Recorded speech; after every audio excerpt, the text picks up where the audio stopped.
Well, welcome back to the show. We're now joined by the West Coast Trojans, and in particular, Alasdair Kirkwood. Alasdair, thanks for joining us. How are you doing today? Yeah, not too bad, Alan. Not too bad. It's nice and sunny down here, so can't complain. Excellent. It's always good to have good weather, and let's start by talking a little bit about your season so far, and also a little bit of how things have gone this year. You've had two games yourselves, the Trojans, heading into your third now. You've Can you describe first of all what it's been like in your preseason, because you've had a chance to now return. You've been promoted back up to Division One. How did the team respond to that, and how did your preseason go in response to that?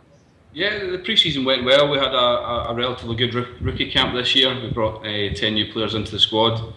The majority of the squad returned. We had a couple of guys didn't return for various reasons.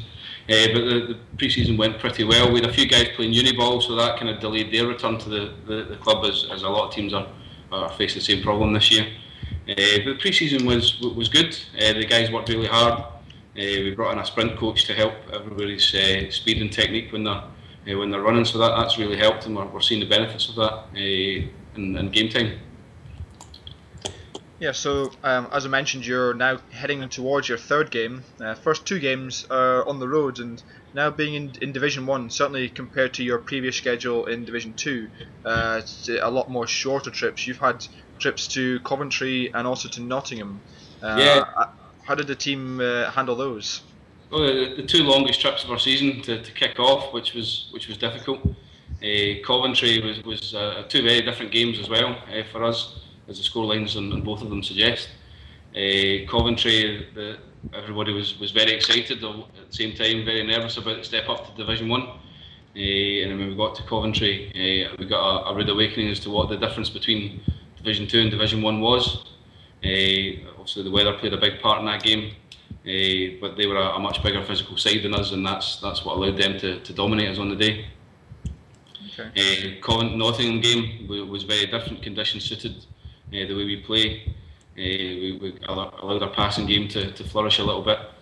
Our outside running game was back on form. So two very different games, two very different Trojans teams, and I think the first game we were caught a little bit static.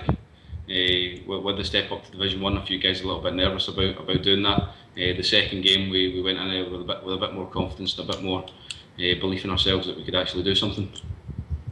Yeah, that's good. So it's always good to get back onto winning ways and trying to find yourself as a team and start to get into a rhythm. Do you think that's now gonna start happening?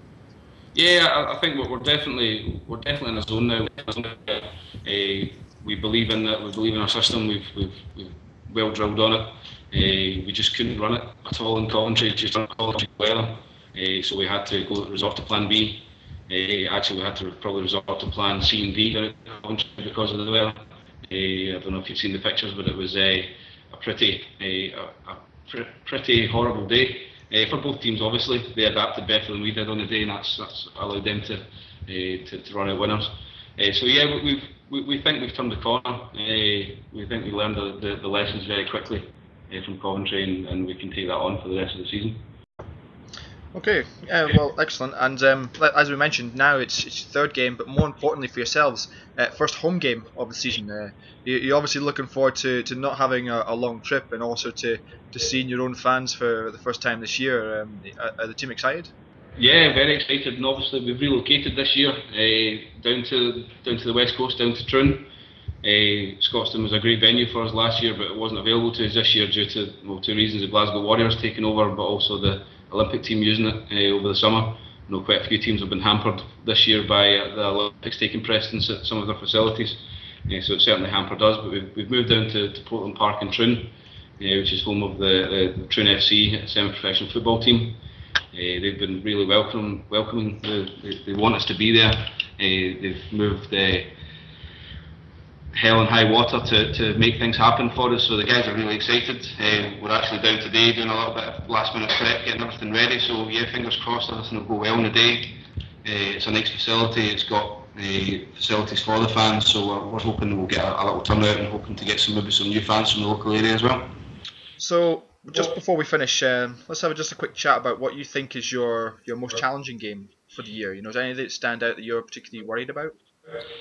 Well, I think for us the five away games will be a challenge for us. Obviously, long journeys down south for us that we didn't have last year, as you've already pointed out.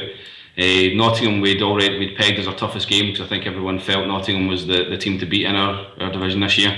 We've came through that one, which we're delighted about. But I think the one that stands out for me left is the Merseyside game. I think they've been very unlucky so far this year, and I think there's a real danger going down there that if a team with a record. Great. Well, thanks for joining us today, Alistair. It's always great to talk to teams and find out how they're doing around the season. So good luck for the rest of the year. We'll be keeping an eye on your home game against the Senators coming up this weekend. No, that's great, Alan. Thanks for having us.